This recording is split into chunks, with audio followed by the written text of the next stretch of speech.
semuanya, di sini kami akan menjelaskan sistem sirkulasi peredaran darah. Jadi di sini ada darah. Darah ini adalah cairan khusus yang sebagian besar terdapat di dalam pembuluh darah. Memiliki 4 komponen utama. Yang pertama yaitu sel darah merah, yang kedua sel darah putih, yang ketiga keping darah, dan yang keempat adalah plasma. Nah, kalian tahu nggak sih, ketika seseorang menjalani tes darah, sejumlah kecil darah diambil dan disimpan di dalam tabung untuk dilakukan pengujian. Untuk memeriksanya secara detail, darah mengalami pemisahan komponen. Salah satu metode umum melibatkan perputaran dengan kecepatan tinggi di dalam mesin sentrifugal. Di gambar ini, yang berwarna kuning adalah plasma, dan yang berwarna putih adalah sel darah putih dan keping darah. Yang berwarna merah adalah sel darah merah. Darah dibagi ke dalam komponennya, dengan bagian terberat berada di bagian bawah. Hari ini kita akan menyebutkan dan menjelaskan bagian-bagian utama sistem peredaran darah dan menjelaskan peran jantung, darah, dan pembuluh darah. Selanjutnya, ada fungsi sistem peredaran darah manusia, yaitu untuk mengangkut darah, oksigen, dan nutrisi ke seluruh tubuh. Selanjutnya, sistem peredaran darah manusia memiliki 3 bagian utama, yaitu jantung, pembuluh darah, dan darah. Yang pertama ada jantung. Jantung berfungsi sebagai pompa untuk mengalirkan darah ke seluruh tubuh. Jantung memiliki 4 ruang, yaitu 2 serambi atau ruang atas dan 2 bilik atau ruang bawah. Di sebelah sini ada gambar jantung yang memiliki 4 ruang, serambi kanan, serambi kiri, bilik kanan, dan bilik kiri. Selanjutnya ada sistem pengaturan jantung. Jantung memiliki sifat otomisitas, yaitu mampu berkontraksi secara ritmis akibat potensial aksi yang dihasilkannya sendiri. Tempat-tempat sel jantung melakukan otomisitas ada 3. Yang pertama, nodus sinoatrialis, yaitu daerah di dinding atrium kanan dekat pintu masuk vena cava superior. Yang kedua, nodus atrioventrikal, yaitu berkas di dasar atrium kanan dekat septum. Yang ketiga yaitu berkasis, yaitu sel-sel khusus dari nodus atriovertikal dan masuk ke septum antarvertikal. Mari kita lihat bagaimana darah mengalir melalui jantung. Yang pertama, serambi kanan menyerap darah yang membawa karbon dioksida. Yang kedua, darah masuk ke bilik kanan dan dibawa menuju paru-paru, tempat oksigen menggantikan karbon dioksida. Yang ketiga, darah yang membawa oksigen dari paru-paru memasuki serambi kiri. Yang keempat, darah dipompa ke bilik kiri dan memulai perjalanannya lagi ke seluruh tubuh. Yang kedua ada darah. Darah memiliki 4 komponen utama. Yang pertama ada sel darah merah. Sel darah merah membawa oksigen, nutrisi, dan partikel sisa. Yang kedua ada sel darah putih. Sel darah putih melawan penyakit dan melindungi tubuh dari infeksi.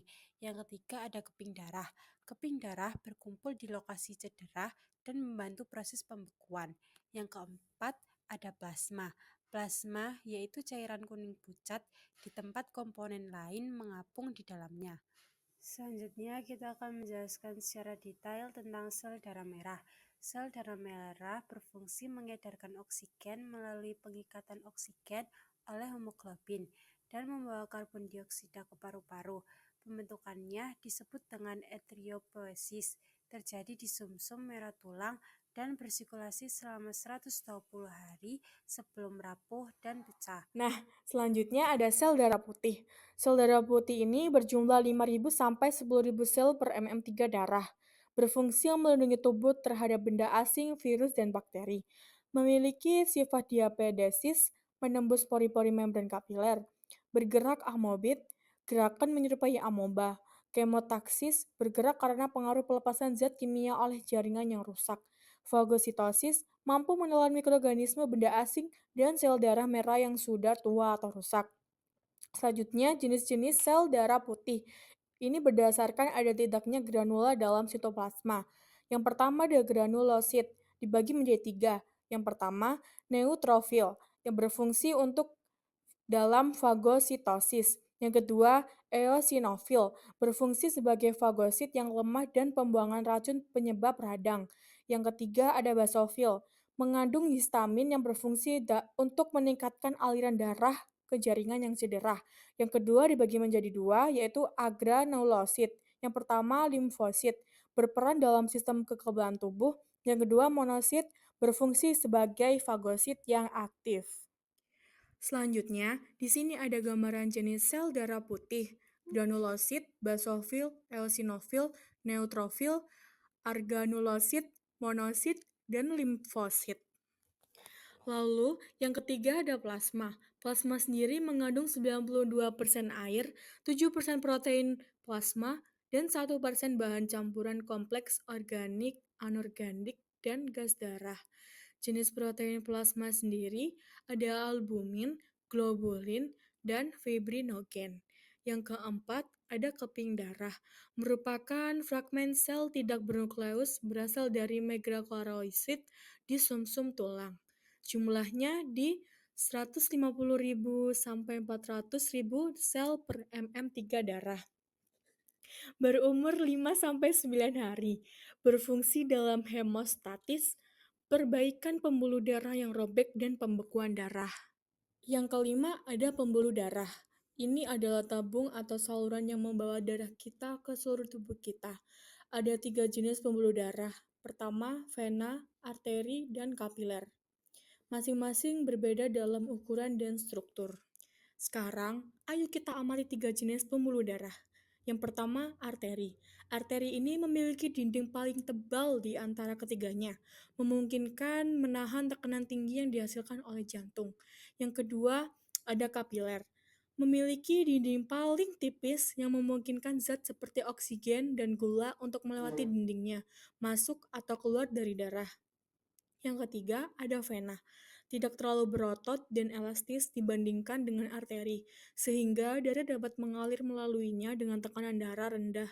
Memiliki katup khusus yang membantu darah mengalir satu arah. Jadi, kesimpulannya, masing-masing jenis pembuluh darah ini memiliki peran unik dalam sistem peredaran darah, yaitu arteri membawa darah dari jantung, kapiler membantu pertukaran zat di antara darah dan jaringan, vena membawa darah kembali ke jantung.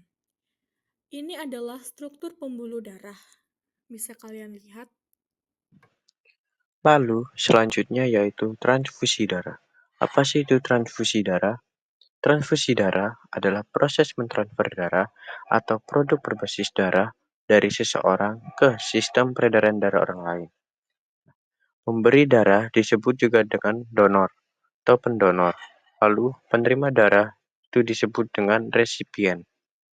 Golongan darah O disebut donor universal karena tidak memiliki agglutinogen yang dapat digumpalkan, sehingga dapat diberikan kepada resipien semua golongan darah. Sedangkan golongan darah AB disebut resipien universal karena tidak memiliki agglutinin yang akan menggumpalkan darah, sehingga dapat menerima darah dari donor semua golongan darah. Ada juga mekanisme peredaran darah manusia. Yang pertama yaitu sirkulasi portal. Darah dari lambung, usus, pankreas, dan limpa, vena porta hepatica, hati kapiler, vena hepatica, vena cava inferior, jantung. Yang kedua yaitu sirkulasi koroner, yaitu peredaran darah di dalam jantung yang berfungsi memberikan darah untuk memenuhi nutrisi seluruh bagian jantung. Yang ketiga yaitu peredaran darah pada janin atau fetus. Janin mendapatkan oksigen dan nutrisi melalui plasenta, yaitu jaringan dinding rahim yang banyak mengandung pembuluh darah untuk pertukaran zat. Di dalam tali pusar terdapat vena umbilikal atau darah dari plasenta ke janin. dan arteri umbilikal atau darah dari janin ke plasenta. Yang keempat yaitu pengukuran tekanan darah arteri atau sistole dan diastole. Tekanan darah adalah daya dorong darah ke semua arah pada seluruh permukaan yang tertutup, yaitu pada dinding bagian dalam jantung dan pembuluh darah. Tekanan sistole yaitu angka yang menunjukkan tekanan darah ketika jantung berkontraksi untuk memompa darah ke arteri dan nadi. Tekanan diastole yaitu angka yang menunjukkan tekanan darah ketika jantung berelaksasi atau tekanan darah balik dari arteri dan nadi ke jantung. Tekanan darah normal yaitu sistole 120 mmHg dan diastole yaitu 80 mmHg. Dan yang kelima yaitu denyut nadi. Pemeriksaan frekuensi denyut nadi adalah pemeriksaan denyut pada pembuluh nadi atau arteri yang teraba pada dinding pembuluh darah arteri pada saat terjadi gerakan atau aliran darah akibat kontraksi jantung. Pemeriksaan dilakukan dengan bantuan stetoskop.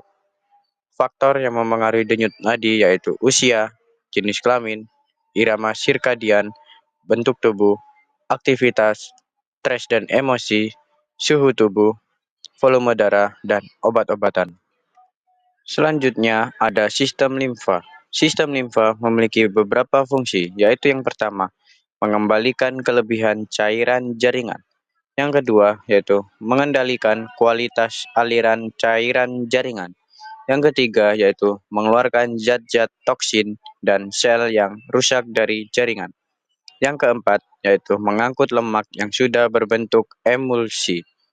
Yang kelima, yaitu mengembalikan protein plasma ke dalam sirkulasi. Yang keenam, yaitu mengangkut limfosit dari kelenjar limfa ke sirkulasi darah. Penyusun sistem limfa ada 3. Yang pertama, organ limfa. Nodus limfa berfungsi menyaring dan menghancurkan partikel asing. Terdapat di dasar mulut, leher, lekukan siku, ketiak, dan paha. Kelenjar timus terletak di dada, berfungsi memproduksi limfosit T. Kelenjar amandel atau tonsil, berfungsi menahan kuman yang masuk melalui mulut, hidung, dan kerongkongan. Limpa atau lien, terletak di sebelah kiri abdomen, berfungsi menghasilkan limfosit dan antibodi, menghancurkan sel darah putih dan trombosit, menghasilkan sel darah merah pada masa janin. Yang kedua yaitu pembuluh limfa, berupa vena kecil dengan banyak katup, berdinding transparan dan permeabel, sehingga partikel besar dapat masuk ke dalam jaringan. Terdapat hampir di seluruh tubuh. Yang ketiga yaitu cairan limfa, adalah cairan jaringan yang diabsorpsi ke dalam kapiler limfa, berwarna kekuning-kuningan dan mengandung plasma protein, limfosit, keping darah, fibrinogen, lemak, dan sedikit oksigen, tanpa sel darah merah dan karbon dioksida.